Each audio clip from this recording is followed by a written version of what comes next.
A while back, my friend Chris made a video demonstrating some cold weather adaptations that the British Army made to their uniforms during the American War of Independence. For example, he talked about how they could close the facings on their regimental coats and turn up their collars to help keep warm. However, that is only a part of the story. The American colonies could get an awful lot colder than Britain usually does. And what about those soldiers who were serving in the great frozen north? Environments where the mercury in one's thermometer freezes over, and where the snowfall could regularly amount to multiple feet in a single storm. I'm talking about places like upstate New York, Michigan, Vermont, Ontario, and Quebec.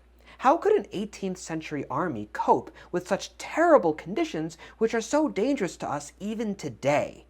Well, Chris hinted at some of the answers in his video, mentioning things like blanket coats, and here I'd like to expand on that subject. I recently had the opportunity to visit a winter Garrison reenactment at Old Fort Niagara, where some intrepid men and women of the 8th and 34th Regiments of Foot braved the cold and put on a great show demonstrating how their historical counterparts would have faced just those conditions. Now, unfortunately, there were no multiple feet of snow to demonstrate the snowshoes in, but otherwise it was the perfect climate, by which I mean it was cold. It was very cold, and windy too.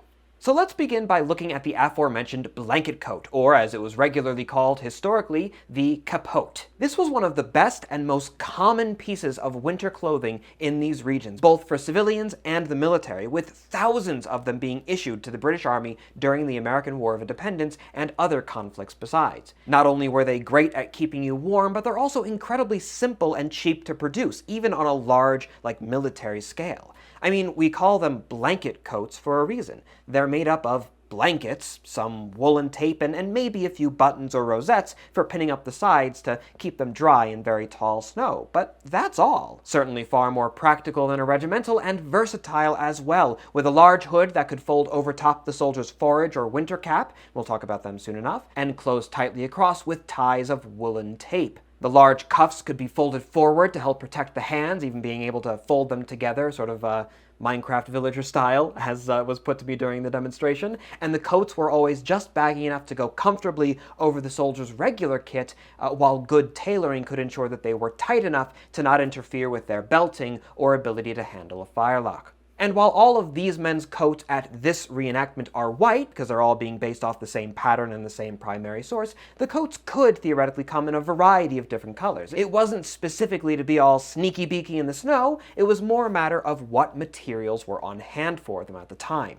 But if you want a great example to prove the existence of literally this exact same type of clothing, well, one account dating from November of 1776 describes the Canadian overcoat with hood and cuffs made from white woolen blankets with a blue stripe at the bottom of the coat. The hood and cuffs of heavy white twilled cloth drawn tight with a bright blue woolen tape and fastened down the front. This is called a capote everywhere in Canada. And if you want to congratulate me for that bit of research, then don't, because I stole it. Nearly all the information from this video is coming from a presentation that Marcio, the CEO of the King's Regiment, gave at this event, and which I've uploaded to Recast. If you'd like to see it, it's in the description down below. But before we move on, it is time for a quick word from this video's sponsor, Brilliant. At long last, I knew it was real. Oh, those fools at Miskatonic will rue the day they said it was a myth. Ah, the brilliant temple of Algebra! Now for the sacred chant. O mighty brilliant, I come before you, a humble servant. I have discovered thy path. I have followed the link of brilliant.org/BrandonF. Behold, I am the first of thy chosen 200 to use this link and receive 20% off thy annual premium subscription. Oh, I bid thee, great brilliant, awake! I am brilliant. I am the greatest way to learn maths, science, and computer science.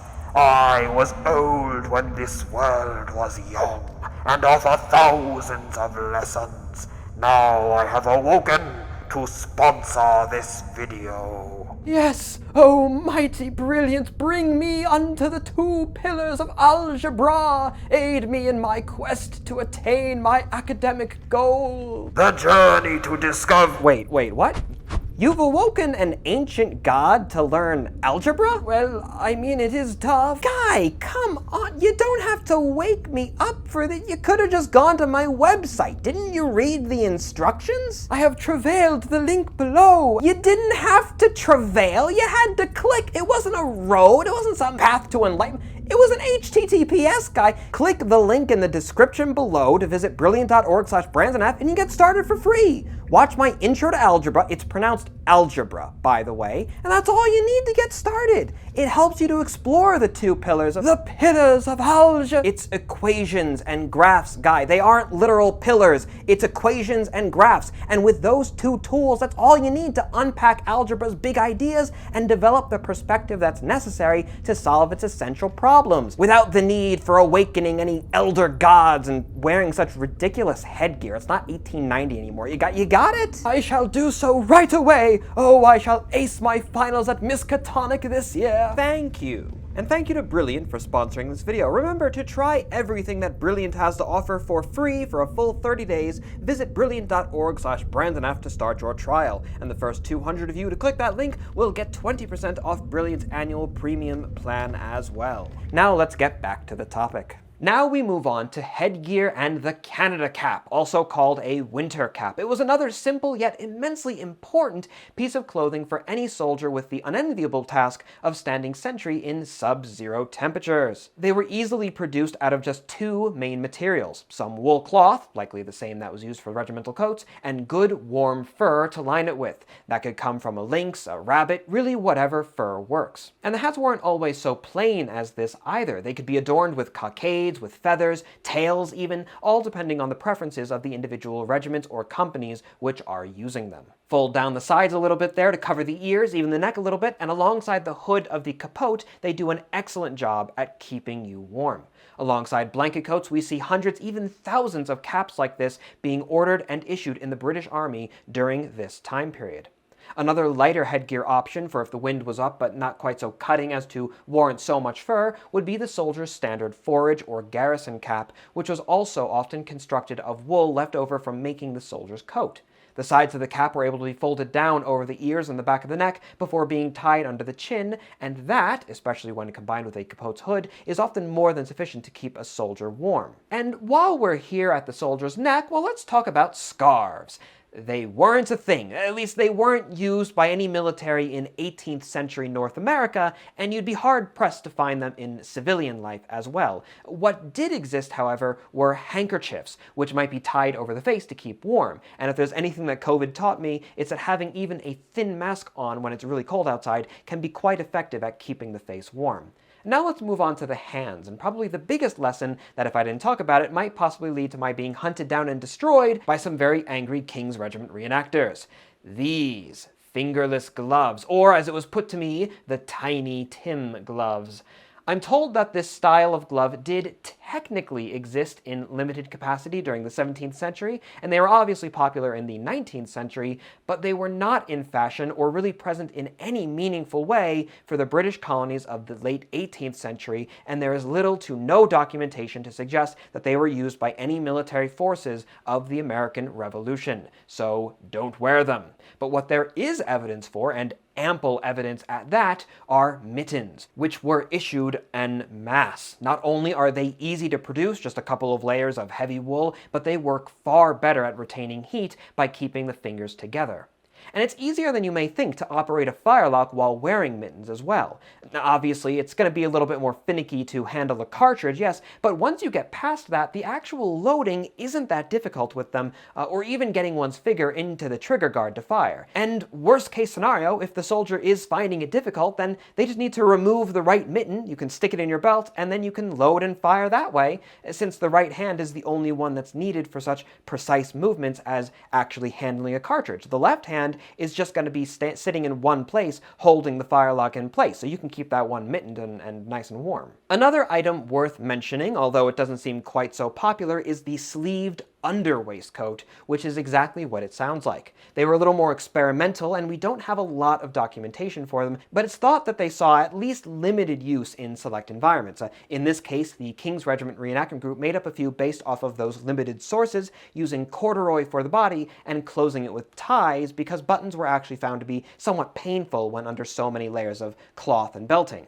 And they found them to be quite effective. So much so, in fact, that unless the weather was below -20 Fahrenheit or 28 Celsius, they were actually a little bit too much. They were a little bit too warm when worn in combination with a regimental coat and a blanket coat on top. So not too popular, but important to cover. Something that was far more common would be these, woolen leggings. They were kind of similar to linen gaiters, but they were softer without being coated in that black ball, and obviously much warmer besides. Less for protecting the ankles on the march, more for keeping legs warm during sentry duty. And finally, we have arguably the most interesting item, snowshoes. And yes, they actually were used by the Army, including documented use by these guys, the 8th Regiment of Foot, which was issued with 60 pairs of snowshoes in 1770. And yes, that includes the Army actually using them to fight. Now, unfortunately, there wasn't any snowfall at this event, so I couldn't get any footage of them actually being used, which makes it all the more incredibly convenient that as I edit this, Rob from British Muzzleloaders just went and uploaded a video where he's, you guessed it, prancing about firing a musket in a pair of snowshoes. It's obviously a little outside of this precise time period. His is more like 1860s, I think it was.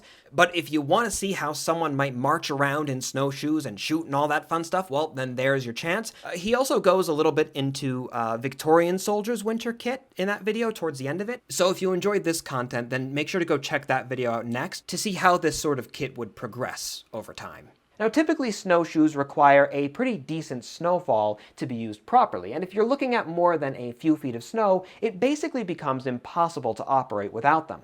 Thankfully, with so much of the Army operation from the American Revolution being in an open order, the men had plenty of space to actually use them, and they were overall a very practical item, able to be worn on sentry duty and patrols, as well as in raids and combat, of which, again, there are indeed a number of instances. Now, much like the blanket coats, the use of these snowshoes was something both the Army and civilians in Canada adopted from the native population. In this case, we see the Huron-St. Lawrence style of snowshoes, and they might be worn with either moccasins, typically in 2 layers to prevent the inner moccasin from freezing, or with a soldier's regular army shoes, in both cases being bound to the foot and around the ankle to keep them in place. And from their own long marches in them, actually testing them out in the, at least as close as you can get to the original conditions as possible, the reenactors of the 8th Foot found that their regular shoes were far more safe as well as comfortable than the moccasins, which in this case is also something that's supported by the very little visual documentation that we have for Army snowshoes from this time period. So if you as a reenactor are going to go one way or another,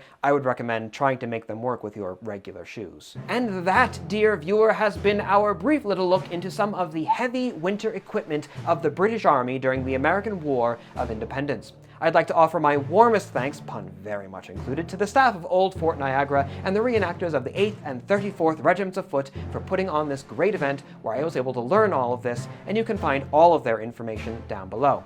And if you happen to be interested in purchasing any of these items that you saw today, well, most of the winter kit that I discussed here was produced by bespoke 18th century tailoress Tricia DeCunha, whose website and store I will link below. She does fantastic work, and one of these days, I'd like to purchase the blanket coat myself. Thank you all for watching, and most particularly to those of you who make these videos possible by supporting my work on Patreon. And remember, everyone, you can always view my videos early by watching them on Recast, where I also upload occasional exclusive content, including Marcio's original lecture.